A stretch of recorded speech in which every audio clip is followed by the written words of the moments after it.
আসসালামু আলাইকুম বন্ধুরা, সকলে কেমন আছেন? আশা করি সকলে ভালো আছেন। এই তো আরও একটি ছোট্ট ভিডিওতে সকলকে স্বাগতম। তো আজকে আপনাদের দেখাবো ঈদের তৃতীয় দিন আমার বাবার বাড়ি গিয়েছিলাম বেড়াইতে। তো কি করি না করি সবই দেখতে পাবেন এই ভিডিওতে। তো বন্ধুরা, এই যে দেখতে দেখতে চলে আসলাম বাবার বাড়ি।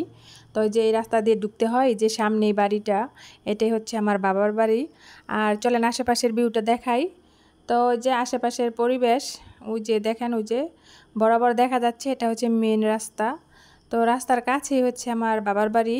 তারপর দেখেন এদিক দিয়ে এই যে সিম গাছ, তো এখনও কত তাজা, তো এখন আর সিম ধরবে না, তো দেখা যাচ্ছে ভালো। তো দেখেন এই যে সামনে যে বরাবর রাস্তাটা গেছে, এটা হচ্ছে স্কুল অ্যান্ড কলেজের রাস্তা।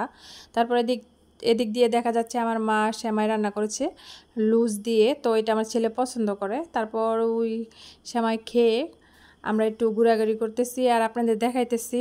দেখেন আমার মার কি কি পালে। তো গ্রামে কিন্তু বন্ধুরা অনেক কিছুই পালা যায়। তো দেখেন এই যে কবুতর পালে, তারপর হচ্ছে এই যে হাঁস। তো এই হাঁসগুলো হচ্ছে আমার মার। তো আমার মা বাচ্চা ফুটায় মুরগি যখন ডিম পারে, তো ওই মুরগির ডিম বেচে তারপর হাঁসের ডিম দিয়েছিল। তারপর দেখেন এই যে হাঁসের ডিম ফুটে যে বাচ্চা হয়ে তারপর দেখেন কতগুলো হাঁস হয়েছে। তো আমার মা কিন্তু এইভাবেই করে, আমার শুধু আমার মা না, গ্রামে কিন্তু আমাদের মা চাচিরা এইভাবেই হাঁসের বাচ্চা ফুটায়। তো ওইটা বলে বেশি ভালো। আর যারা নাকি গ্রামে গ্রামে বিক্রি করে হাঁসের বাচ্চা, ওগুলা নাকি বি গ্রেডের, এ গ্রেডের থাকে। তো দেখেন এই হাঁসগুলো পালেও আবার খাওয়া হয়। তারপর দেখেন দেখতে দেখতে দুপুরে রান্নাও শেষ। তো দেখি কি কি রান্না করেছে, চলুন দেখা যাক। তো দেখেন এদিক দিয়ে দেখা যাচ্ছে গরু মাংস দাঁড়া দিয়ে রান্না করেছে। তারপর হচ্ছে এদিক দিয়ে গরুর কলিজা বুনা। তো দেখেন কলিজা বুনাটাও কত লোভনীয় লাগতেছে। তো গরু মাংস রান্না করেছে দাঁড়া দিয়ে, খেতে টাটকা দাঁড়া দিয়ে, আর এটা হচ্ছে কলিজা বুনা। তারপর সাথে আছে পোলাও, এটা হচ্ছে সাদা পোলাও। তারপর এদিক দিয়ে দেখা যাচ্ছে সাদা ভাত। তারপর হচ্ছে গিয়ে ডিম, এটা হচ্ছে আমার মার হাঁসের পালা হাঁসের ডিম। তো দেখেন ডিম বুনাও করেছে। তো বন্ধুরা, এগুলোই হচ্ছিল আজকে রান্নাবান্না। তো ওখান থেকে আমরা খেয়ে দিয়ে তারপর এই যে বাড়ি চলে আসলাম, যেহেতু আমার বাড়িটা কাছেই। তো তাড়াহুড়া করে বাসায় একটা দরকারে চলে এসেছি। এসেই দেখি খেতে চলে যাই। খেতে দেখেন মাশাআল্লাহ অনেক ধান হয়েছে। তো কিছুদিন পরেই ধান কাটা লাগবে। তো আপনাদের কার কার এলাকায় এইরকম ধান হয়েছে জানাবেন।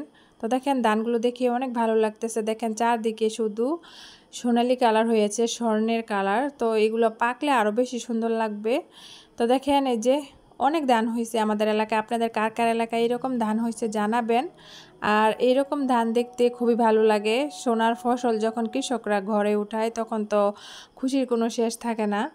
তো বন্ধুরা দেখেন এই যে দিক দিয়েও পেকে গেছে, এই ধানগুলাও কাটা হবে কিছুদিনের ভিতরেই, 4-5 দিনের মধ্যেই কিন্তু এই ধানগুলা কাটা হবে। দেখেন এই যে পাকা ধানও বোঝা যাচ্ছে, আবার কাঁচা ধানও কিন্তু বোঝা যাচ্ছে। তো যেগুলা আগে লাগানো হয়েছে ওগুলো আগে পেকেছে। তো বন্ধুরা, এই যে ধানগুলা কিছুদিনের ভিতরে কাটা হবে, তখন আপনাদের সবই দেখাবো আস্তে আস্তে। ধান কিভাবে কাটে, তারপর কিভাবে কি করে না না করে সবই দেখাবো আপনাদের। তো দেখেন এদিক দিয়ে ধান ক্ষেত থেকে তারপর আমি আবার বাসায় চলে আসলাম, যেহেতু সন্ধ্যা হয়ে গেছে। তো সন্ধ্যাবেলা হাঁস মুরগি এগুলো দিতে হবে। তো আমি চলে গেছি ছাদে কবুতর দেওয়ার জন্য। তারপরে যে আপনাদের দেখাইতেছি আমার গাছগুলা। তো আমাদের বাড়িটাও রাস্তার সাইডে দেখা যাচ্ছে। তো এই যে দেখেন আশেপাশে ভিউটা। তো এই যে দেখেন সন্ধ্যা হয়ে গেছে, আমি এই যে কবুতরের খোপ দিয়ে দিয়েছি, কবুতর ঘর আটকে দিয়েছি। তো বন্ধুরা আজকে পর্যন্তই।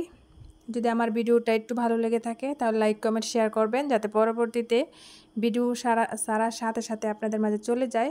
সকলে ভালো থাকবেন। আল্লাহ হাফিজ।